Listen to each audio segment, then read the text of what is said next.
বন্ধুরা, আমার ভিডিওগুলো তোমাদের না, কীরকম এত লাগে অল্প বয়সে আমাকে ই হয় না। একটু কমেন্টে জানিও। দেখো ৪৫ বছর আগুনও বয়স। জ্বেলে দিয়েছি আর এইখানে হচ্ছে ভাত রয়েছে আর কড়াইটাকেও চাপিয়ে দিয়েছি। তোমাদের সাপোর্টে আমি কিন্তু একটু দাঁড়াতে পারবো আমার স্বামীর পাশে। আমাকে একটু সাপোর্ট করো, একটু পাশে থেকো। আজকে ভাত ফ্রাই করবো, ভাতের সাথে কিন্তু আদার্স কিছুই থাকবে না, কারণ ঘরে আমার কিছুই নেই। এই যা ছিল পেঁয়াজ রসুন আর একটা টমেটো, এইটা দিয়েই আমি শুধু ভাতটা ফ্রাই করে নেবো। এটা কিন্তু ঠান্ডা ভাত ছিল আর ভাতগুলো কিন্তু ফেলে দেবো, প্রচুর কষ্ট হয় আর প্রচুর কষ্ট করেই তো এইগুলো আমাদের খাওয়ার জন্য জোগাড় করা হয় বলো। আর প্রচুর এমনিও আমাদের প্রচুর অসুবিধা, কষ্ট, কাজকর্ম নেই, কি করব জানি না। দেখো এই যে আমি এখন তেল, নুন, শুকনো লঙ্কার মশলার গুঁড়োটা নামিয়ে নেবো, কারণ আমার মাজা যন্ত্রণায় আমি উপর নিচ করতে পারছি না। আগে দিয়েই সব গুছিয়ে নিচ্ছি। এখানে আমি তেলটাকে দিয়ে দেবো, কড়াইটা আমার অনেকটাই গরম হয়ে গিয়েছে। তেলটাকে দিয়ে নেবো, দেওয়ার পরে আমি একটু সাদা জিরে আর শুকনো লঙ্কাটা ফোড়ন দিয়ে নেবো, কারণ আমার ফোড়ন দিয়ে মানে খাবার খেতে খুবই ভালো লাগে আর গন্ধটাও খুব ভালো লাগে। এখানে দেখো আমি সব মশলাটা আগে আমি গুঁড়ো মশলাটা মানে গুঁড়ো মশলা কি মানে গোটা মশলাটাকে আমি ভালো করে ফ্রাই করে নেবো। তার মধ্যে একটু আমি যে রসুনটা কেটে রেখেছি সেই রসুনটাকেও আমি দিয়ে দেবো।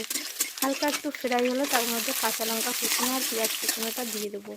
দেওয়ার পরে আমি একটু নুন দিয়ে দেবো, কারণ জিনিসটা গালে নরম হয়ে যাবে। নুনটা দিয়েও আবার একটু ভালো করে নাড়াচাড়া দিয়ে নেবো আমি।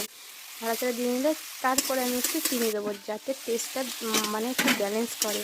এখানে দেবো টমেটো কুচনোটাও দিয়ে দিয়েছি আর এখানে একটু হলুদ দিয়ে দেবো ভাজা জিরে। শুকনো লঙ্কার গুঁড়ো নেই আজকে দিতে পারলাম না। ওই যেরকম হবে সেরকমই সবাই খেয়ে নেবো। আর শুধুই ভাত ফেলে যাবে। দেখো ভাতটা দলা হয়ে গেছে ফ্রিজে রাখার কারণে। আর এখানে ভাতটাকে আমি ভালো করে ফ্রাই করে নেবো, ভাতও গরম হয়ে যাবে আর অন্য কিছুও লাগবে না, গরম গরমই খাওয়া হয়ে যাবে। দেখো আমার ভাত ফ্রাই হয়ে গিয়েছে, আমি এখন ঘরে নিয়ে চলে যাবো আর সবাইকে খাবারটাকে দিয়ে দেবো। আর এখানে আমি কিন্তু বাসনটাকেও নামিয়ে নিয়েছি, এই দেখো। নেওয়ার পরে আমি এখানে ভাত এক এক করে আমি দিয়ে দেবো। বাবুকে ডাকা হয়েছে, বাবু এসে নিয়ে যাবে। আর মারও বেশি শরীরটা ভালো নেই, কী করবো জানি না। অনেক অনেক অসুবিধার মধ্যে আমরা আছি। একটু পাশে থেকে একটু সাপোর্ট করো বন্ধুরা আমাদেরকে।